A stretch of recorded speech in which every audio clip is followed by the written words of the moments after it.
Final session before the lunch, and it's here we have Filip from the Skynet Labs, and now we will talk about the automatization, Ansible, very interesting technology for me. So looking forward for the session.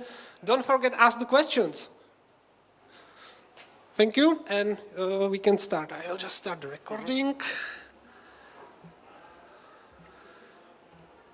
Okay, so hello. So it's 2-hour presentation delivered in 20 minutes. Yeah. So let's go. So we have a sandwich architecture of this talk. So I will talk about our project, so you get some context. Then I will talk generically about Ansible, and then I will talk again how we used Ansible in our company. Yeah. So and then I hope we will have time for Q&A at the end. So. Our project first was Saya. It's decentralized storage. Basically, you rent some space somewhere, something like Airbnb, and somebody gives you some space. It's blockchain-based on coin. You can upload download files, and it's capable of streaming 4K videos from like the world. Yeah, so it's quite capable. There are 3 types of nodes. There are hosts. They offer the storage. There are renters. You can be renter or host. And if you are renter, so you just pay for some storage on the network. And there are miners which make the blockchain work. They are not important for our talk. And the blockchain size currently is about 40 gigabytes. Data are stored off the blockchain. And your data are end-to-end encrypted. If you rent, so for example, you have a 1 gigabyte movie from your vacation. So it's remixed into 30 pieces. It's not cut, but remixed into 30 pieces with erasure coding. And these 30 pieces are distributed by default to 30 hosts on the network. And you must have only 10 hosts, any 10 hosts available to get your data back. So it's quite reliable, yeah. Maybe even more than AWS. I don't know, yeah. So some stats of the Saya. Current capacity is about 7.5 petabytes. There are 450 active hosts that accept new contracts, which you can store data, and there are some 80,000 hosts altogether. And I don't know if there's 80,000 which are like online and working, or all the history. I'm not sure about this. And the storage, currently it costs less than $2 per terabyte per month. So it's not that much. Yeah.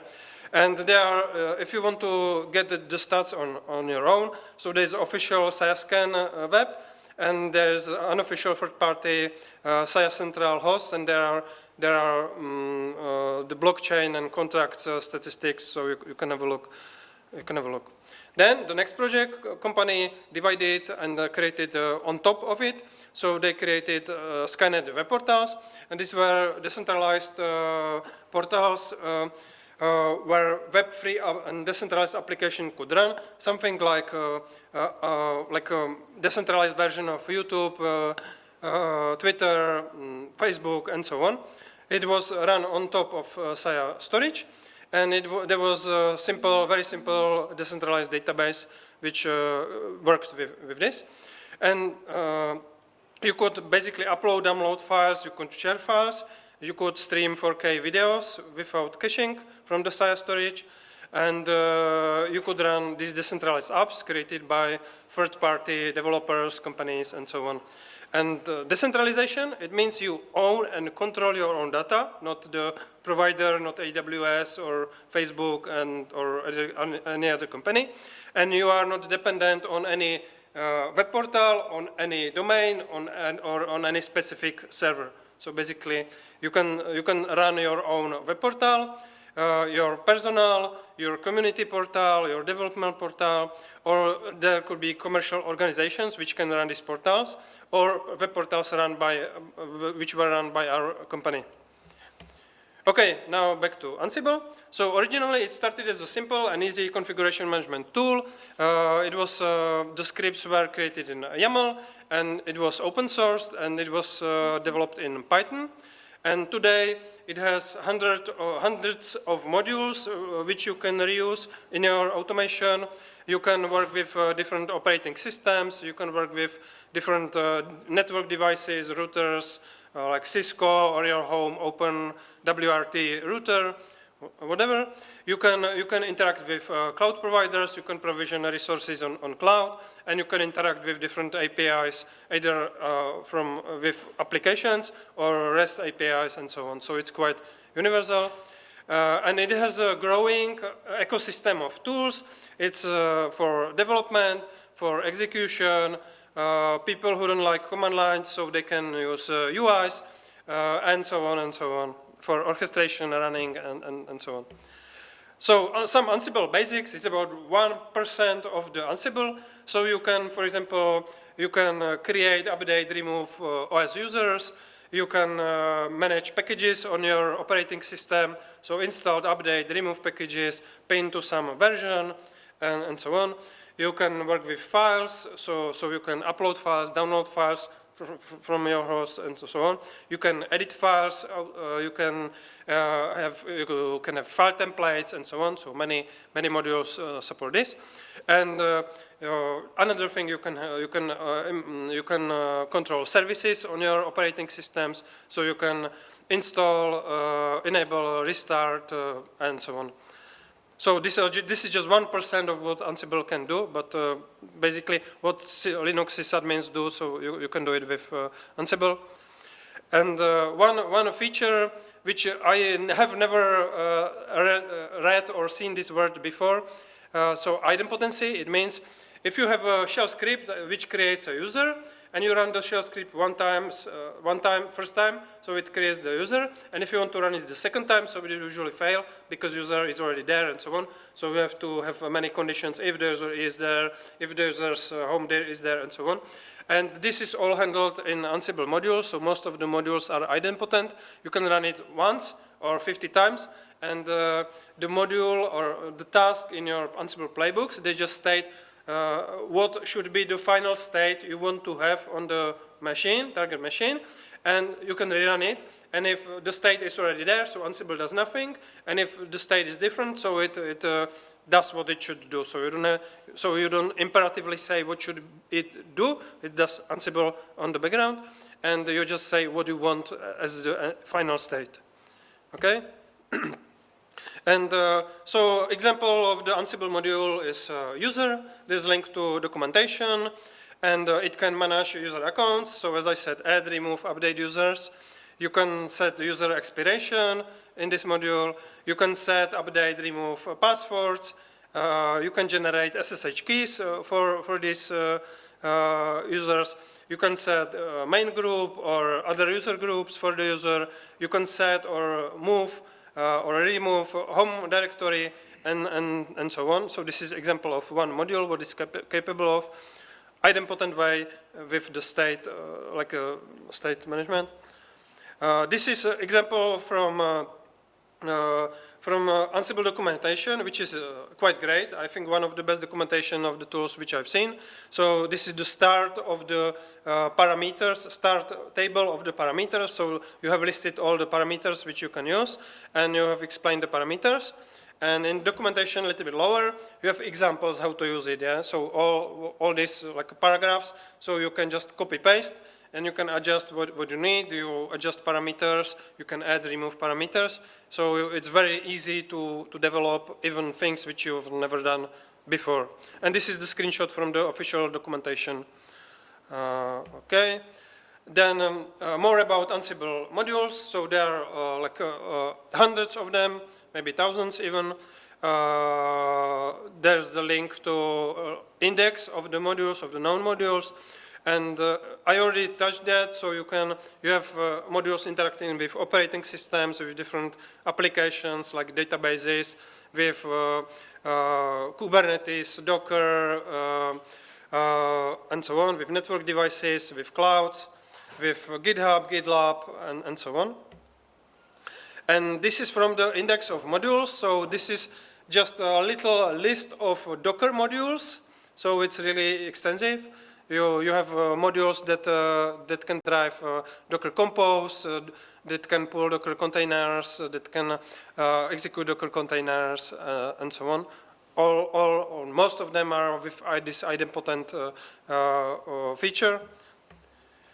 Okay, then we have Ansible playbooks and roles. Playbooks are your scripts which you run against your infrastructure.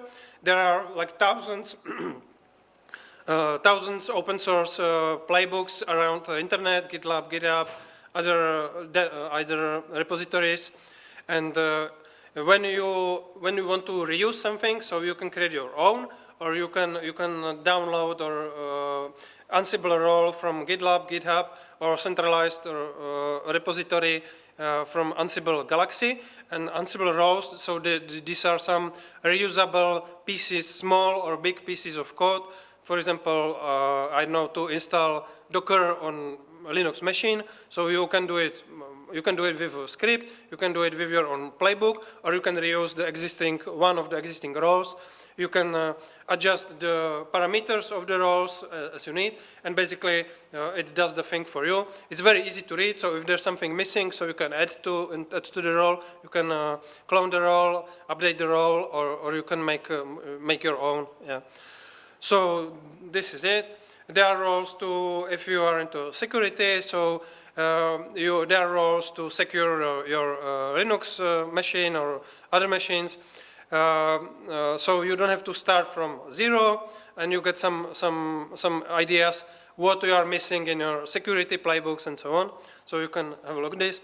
There are roles to install and configure databases and so on. So you get the picture. So we covered about 2% of Ansible. Yeah. What are Ansible disadvantages? So sometimes it can be slow. It's written in Python, and the architecture is not always the best. You can make it insecure. By default, it's not insecure, but you can make it insecure. So if you have strict security of your things, so you have to think what you use and how you use it. So it's not basically the flaw of Ansible, it's flaw of Ansible developer. Yeah, and for some complex tasks, so you need to dive into Python or other languages, and you need to create your own modules or plugins or roles and so on. So Ansible is quite capable. I made the mistake to program something in Ansible. We'll get to this later. But something you should do outside of Ansible or inside some Ansible things, not just the playbooks. And some Ansible advantages. It's easy. It has very easy requirements. Usually some version of Python and SSH connection to your hosts. It has very easy syntax. It's very readable, and it's very writable. It means it's very easy to develop things with Ansible. It has great documentations. Really, if I check any other project, so I do. Like it's one of the top documentation on tool. So if you look into any other tools, then you cry why it's not done better. And it's very easy to learn and use, and it's very easy to start with Ansible with some simple things and build on it later as you build your capabilities and as you need to do more things and so on as you advance. Also, it's a mainstream thing, so it will be here in the next 5 years and so on, because it's backed by Red Hat. Most of the things are open source, so you don't have to pay for anything. And it has large community within Red Hat and within like open source community. So there are new things coming in, and it's developed, maintained, and whatever. And it has growing ecosystem of tools, so it's even easier. Like I touched maybe 1% of the tools which were available in my work with Ansible, and there are many new tools coming, and they are quite nice to help with development, orchestrations, and other stuff. And it's quite universal. As I said, there are maybe hundreds of modules, maybe thousands of roles. Most of the things are open source, so you can learn from open internet, and it's quite flexible and extensible. Yeah. So we covered Ansible, module 3 of this talk. Skynet Labs, stage 0, where we are. So we had Nebulous Labs. It's divided into two entities. One was Saya Foundation, and it took care about the Saya storage network, which is running and it's working. And Skynet Labs started to develop new product.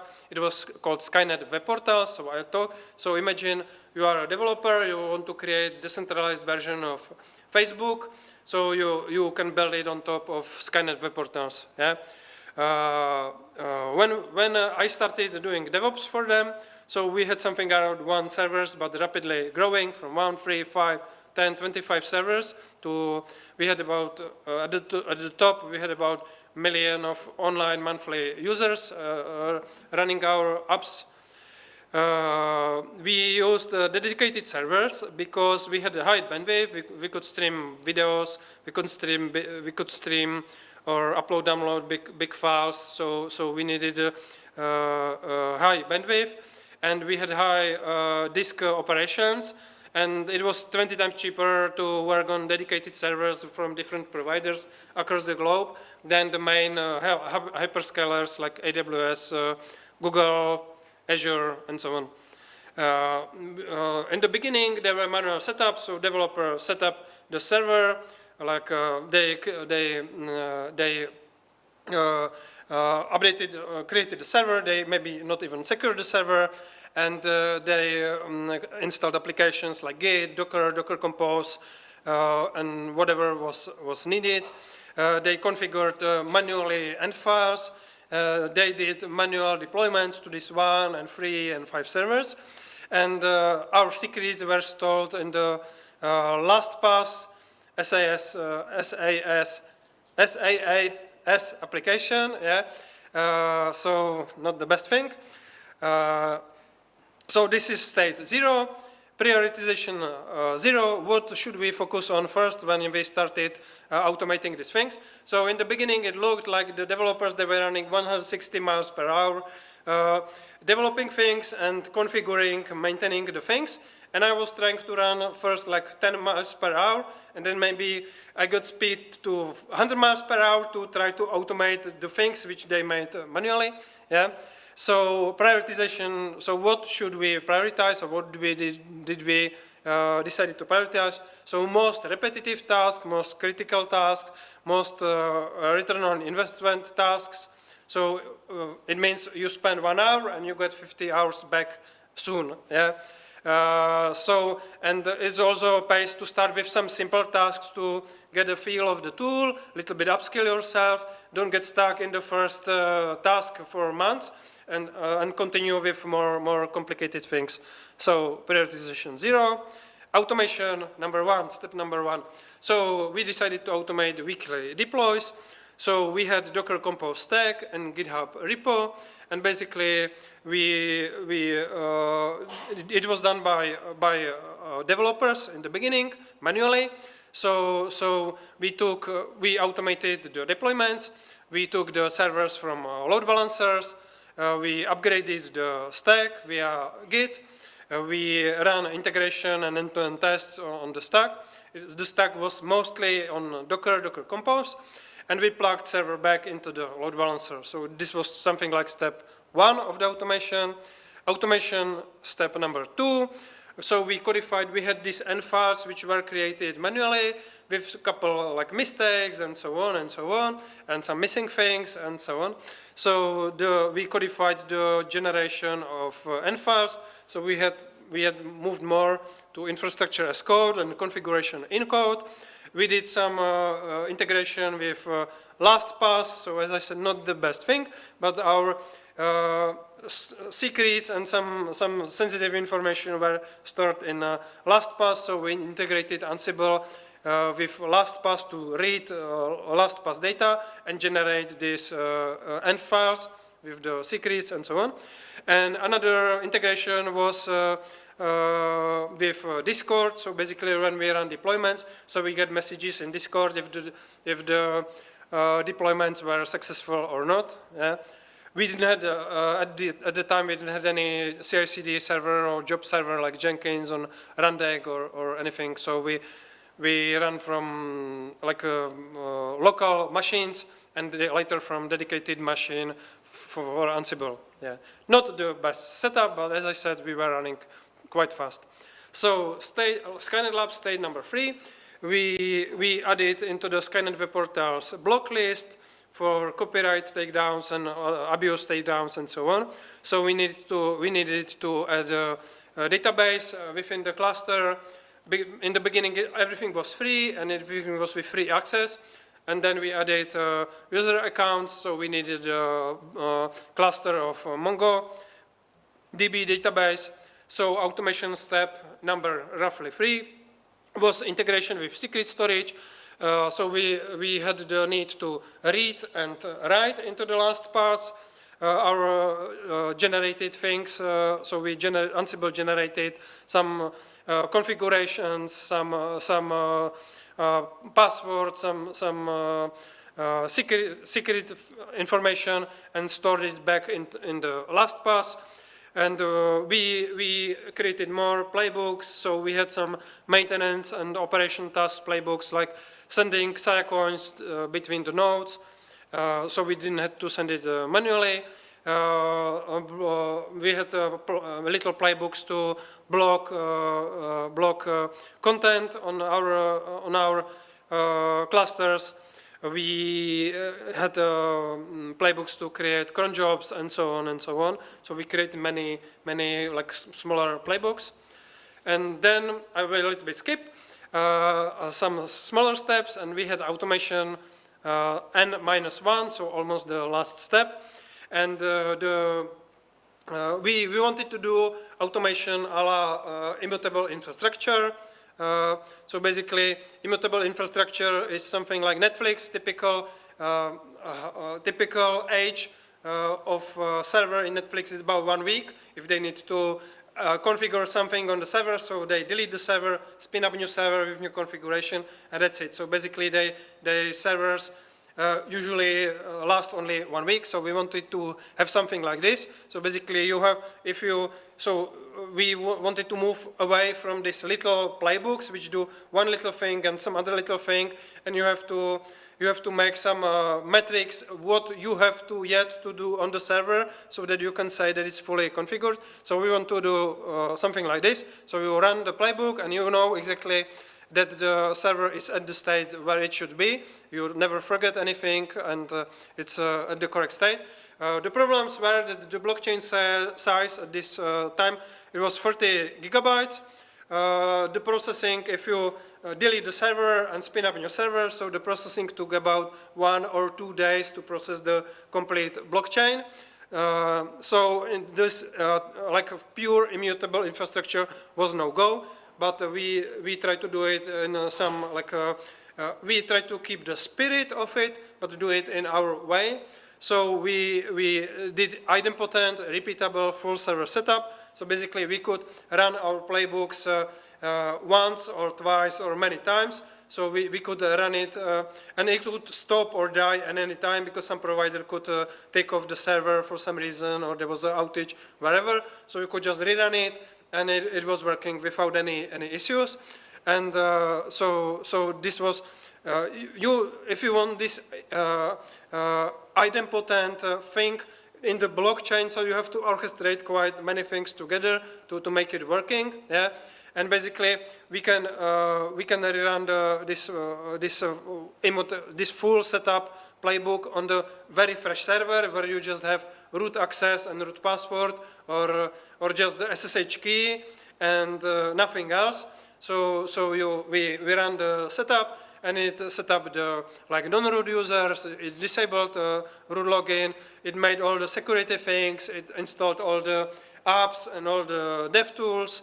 It did deployment, which we already had before, and it was waiting for blockchain sync, and then it plugged back the server into the cluster. And we were sure that if the playbook finished it, so it's at the state we want to have it. And then there was, so some performance things. Initial server setup, it took about 1 or 2 days. to set up the server, to finish everything what has to be finished. Most of the things was taking like processing the blockchain. It took 1-2 days, so it was the most time-demanding thing. And for reruns, so we were running it for deployments of new versions of our things, or we were doing reruns for changes in configurations. And these reruns typically took about 40 minutes. There was a little time to catch up the blockchain, so new things on the blockchain, and a little time took running integration or end-to-end tests. So it took typically 30-40 minutes to rerun the complete almost the complete setup of the server. Yeah, and then there was state N, last state in Skynet Labs. So decentralization. It meant we were running Skynet web portals by our company. We had 3 public clusters. And decentralization means you or your users don't want to be dependent on Skynet Labs, on their own servers. So the Skynet web portals could be run by like personnel for development or for personal use. Or it could be run by communities, or it could be run by commercial third-party operators who make money running these web portals. So we needed more documentation, and we needed to document how to set up all the things. We needed to finish the playbooks so that anybody can plug some couple little things and run it without too much configuration, too much hassle. And the community, they wanted to have, instead of LastPass, they wanted to have flat, fast secret storage, so they don't have to use LastPass. So we implemented the flat, fast secret storage. I was really against this, but they wanted, so we made it. And then we implemented secret storage in HashiCorp Vault. So this was what was wanted.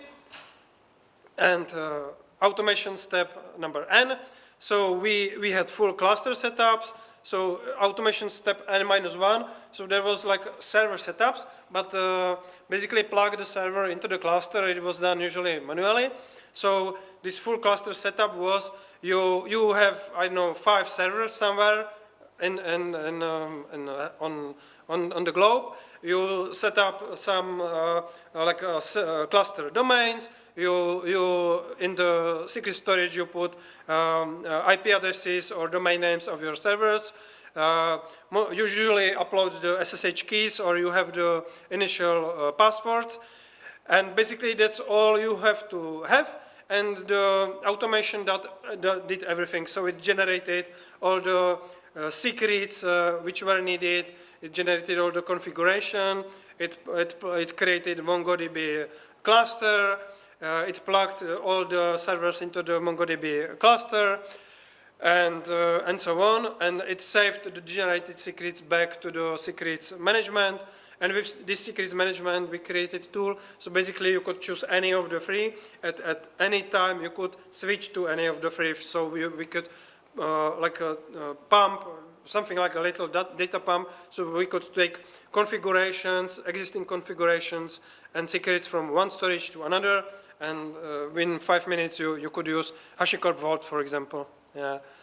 So lessons learned. Yeah. Maybe, yeah, if you are working on startup, so there's no time to learn anything except the one thing which you are working on. But maybe we could set up the Jenkins server so it's a little bit more user-friendly because you have like more web UI, you can see history of the things, you can see logs, who is working on what, and so on. So this is one thing which maybe I would do differently. Then, as I said, I started to take care of the MongoDB cluster within the Ansible. I thought that I would just ping to the cluster. I take the state of the cluster. I take of the state of the machines, and I can handle this in Ansible. So I started to do it in YAML. It's doable, but YAML is not the best programming language, and Ansible is not the programming environment. So it like bloated a little bit. We made it there, but next time I would say, okay, so I will learn how to create some new Ansible modules. I would learn more Python, create modules, and I would do it in a more simpler way. So it depends. Maybe it would be the same time to deliver the features. Maybe, yeah, we don't know. And last pass, we couldn't know this beforehand, but it was not the best password storage management. If you start using API, so you start looking into the hard-coded things which are inconsistent. You start having stability issues and so on.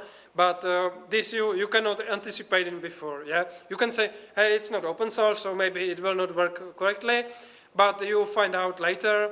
So we did find out that it was not working the best for us and for the community. So this was lessons learned after. We couldn't do it before. Okay, and I think that's it. How much time we have? Okay, so I had only 5 minutes more. Okay, so if you have any questions, yeah, to Ansible. We have actually one question here in the event. You said Ansible has module for clouds. How and why you use Ansible for managing clouds? Yeah, so we personally, or in our startup, we didn't use Ansible for using clouds. But if you will, so I don't have too much experience with this, but basically typical is to use Terraform for spinning up a cloud resources, yes, cloud resources. And Ansible can do a lot of these things also. So basically, if you use Ansible for configuration management, if you decide, so you don't have to, you can plug Terraform for spinning up these cloud resources. But if you don't have Terraform yet, and you don't want to plug another tool and learn another tool, so you can do a lot of this. And Ansible, it has modules. So for example, you have many AWS modules which can interact with the AWS or with Hetzner or Vultr or some alternative cloud providers. So you can just you can use the module, define what resources you want to have, and Ansible does the thing for you. Yeah. So the best would be, there was in the presentation, there was the list of Ansible modules, and then there are sub list of cloud modules, and then you can have a look into it, and you will learn in 5 minutes how to use this. Okay, thank you. Thank you very much for the presentation, Filip, and we should clap now.